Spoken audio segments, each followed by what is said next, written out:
पश्चिम बंगाल के चुनावी रण में मुख्यमंत्री योगी आदित्यनाथ ने टीएमसी पर बड़ा हमला बोलते हुए कानून व्यवस्था और माफिया राज को मुद्दा बनाया। बाराबंकी की जनसभा में उन्होंने कहा कि भाजपा की डबल इंजन सरकार आने पर अराजकता, दंगे और माफिया तंत्र का अंत किया जाएगा। योगी ने टीएमसी पर सैंड, कोल और लैंड माफिया को संरक्षण देने के आरोप लगाए और बुलडोजर मॉडल का जिक्र करते हुए सख्त कार्रवाई का संदेश दिया। उन्होंने यूपी के विकास मॉडल, अयोध्या राम मंदिर और कानून व्यवस्था में सुधार को उदाहरण के तौर पर पेश किया। साथ ही मतदाताओं से भाजपा उम्मीदवार अरिजीत रॉय को जिताने की अपील करते हुए बंगाल में बदलाव का दावा किया। नोएडा में श्रमिक आंदोलन की आड़ में हुई अराजकता पर मुख्यमंत्री योगी आदित्यनाथ ने सख्त रुख अपनाया।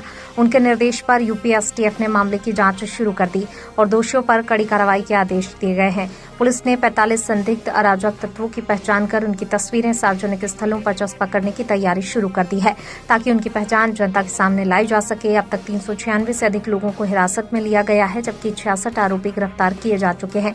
सुरक्षा एजेंसियां बाहरी और विदेश से जुड़े संभावित षड्यंत्र के एंगल से जांच कर रही हैं।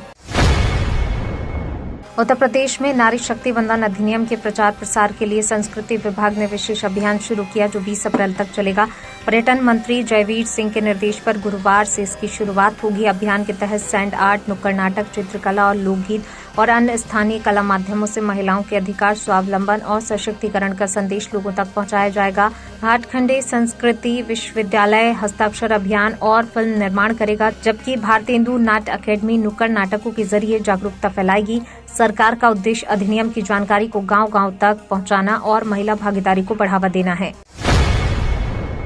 गोरखपुर के गोरखनाथ टेम्पल में आयोजित जनता दर्शन के दौरान मुख्यमंत्री योगी आदित्यनाथ ने श्रावस्ती से आई एक परेशान महिला और उसके बीमार बच्चे की मदद का भरोसा दिया। महिला ने बताया उसका बेटा लंबे समय से बीमार है, जिस पर सीएम ने तुरंत लखनऊ में इलाज कराने का आश्वासन दिया। आयुष्मान कार्ड न होने पर उन्होंने अधिकारियों को तुरंत कार्ड बनवाने और इलाज का खर्च सुनिश्चित करने के निर्देश दिए। सीएम के भरोसे के बाद महिला के चेहरे पर मुस्कान लौट आई। जनता दर्शन में उन्होंने करीब 200 लोगों की समस्याएं सुनी और त्वरित कार्रवाई के निर्देश भी दिए। समाजवादी पार्टी प्रमुख अखिलेश यादव ने महिला आरक्षण बिल को लेकर भाजपा और केंद्र सरकार पर तीखा हमला बोला। उन्होंने इसे पिछड़े, दलित और अल्पसंख्यक वर्ग की महिलाओं के खिलाफ जनविरोधी हथकंडा बताते हुए बड़ा राजनीतिक षड्यंत्र करार दिया। सोशल मीडिया पर जारी बयान में अखिलेश ने कहा, ये बिल भाजपा के छलावे का काला दस्तावेज है और पीडीए एकजुटता को कमजोर करने की कोशिश है। उन्होंने भाजपा को एक्सपायरी डेट के अंतिम दौर में बताया और दावा किया जनता अब राजनीति को समझ चुकी है। सपा ने इसे 2027 चुनाव से पहले बड़ा सियासी मुद्दा बनाने के संकेत दिए। उत्तर प्रदेश की राजनीति में महिला आरक्षण को लेकर नया सियासी मोड़ सामने आया है। ओम प्रकाश राजभर ने बसपा प्रमुख मायावती की मांग का समर्थन करते हुए कहा, 33% महिला आरक्षण में एससी, एसटी और ओबीसी महिलाओं के लिए अलग कोटा होना चाहिए। उन्होंने पंचायत चुनाव मॉडल को लोकसभा और विधानसभा चुनावों में लागू करने की वकालत की। राजभर ने इस मुद्दे पर अखिलेश यादव पर निशाना साधा। पंचायत चुनाव से पहले ये बयान महिला, दलित और पिछड़ा वोट बैंक को लेकर नए राजनीतिक समीकरणों का संकेत माना जा रहा है। उत्तर प्रदेश में आरटीई के तहत निजी स्कूलों में दाखिले की प्रक्रिया को 1 सप्ताह और बढ़ा दिया गया है। 1.95 लाख सीटों के मुकाबले अब तक 1.05 लाख बच्चों का प्रवेश हो चुका है, जबकि करीब 90,000 सीटें अभी खाली हैं। बेसिक शिक्षा विभाग ने जिलों को विशेष अभियान चलाकर शेष बच्चों का दाखिला सुनिश्चित करने के निर्देश दिए हैं। जिन स्कूलों द्वारा प्रवेश नहीं दिया जा रहा है उन्हें नोटिस जारी होगा। दूसरी ओर 25 से 27 अप्रैल तक होने वाली होमगार्ड भर्ती परीक्षा की तैयारियां तेज हैं। 41,424 पदों के लिए 25.32 लाख अभ्यर्थी 74 जिलों के 1,053 केंद्रों पर परीक्षा देंगे। सुरक्षा और नकल रोकने के लिए एसटीएफ और पुलिस सतर्क है। उन्नाव में भाजपा सांसद साक्षी महाराज ने पश्चिम बंगाल चुनाव और पंचायत चुनाव को लेकर बड़ा बयान दिया। उन्होंने कहा, चुनाव के समय कुछ नेता पीला या नीला गमछा पहनकर जनता को प्रभावित करने की कोशिश करते हैं, लेकिन मतदाता पूरी तरह जागरूक हैं। साक्षी महाराज ने दावा किया, पश्चिम बंगाल में भाजपा पूर्ण बहुमत से सरकार बनाएगी और वहां केवल मोदी और योगी का प्रभाव है। उन्होंने विपक्ष पर भाजपा को संविधान विरोधी बताकर बदनाम करने का आरोप लगाया। साथ ही 2047 तक भारत को विकसित राष्ट्र बनाने का विश्वास जताया और उन्नाव में गांधीनगर तिराहे के सुंदरीकरण का लोकार्पण किया। लोकसभा में महिला आरक्षण और परिसीमन बिल पर समाजवादी पार्टी प्रमुख अखिलेश यादव और केंद्रीय गृह मंत्री अमित शाह के बीच तीखी बहस देखने को मिली। सपा ने मुस्लिम महिलाओं के लिए अलग आरक्षण की मांग उठाई, जिस पर अमित शाह ने साफ कहा, धर्म के आधार पर आरक्षण संविधान के अनुरूप नहीं है। उन्होंने इसे असंवैधानिक बताया। वहीं अखिलेश यादव ने सवाल किया, क्या मुस्लिम महिलाएं आधी आबादी का हिस्सा नहीं है? और जाति जनगणना की मांग भी दोहराई। सदन में इस मुद्दे पर जोरदार हंगामा हुआ और महिला आरक्षण, जनगणना और प्रतिनिधित्व को लेकर सियासी टकराव और तेज हो गया है। आजम खान और उनके बेटे अब्दुल्ला आजम को इलाहाबाद हाईकोर्ट से बड़ा झटका लगा। हाईकोर्ट ने रामपुर की ट्रायल कोर्ट का पहले का आदेश पलटते हुए शिकायतकर्ता नवाब काजिम अली खान को सजा बढ़ाने वाली अपील में पक्षकार बनाए जाने का रास्ता साफ कर दिया है। अदालत ने निर्देश दिया, ट्रायल कोर्ट अब नवाब काजिम अली खान का पक्ष सुनने के बाद ही आगे फैसला करे।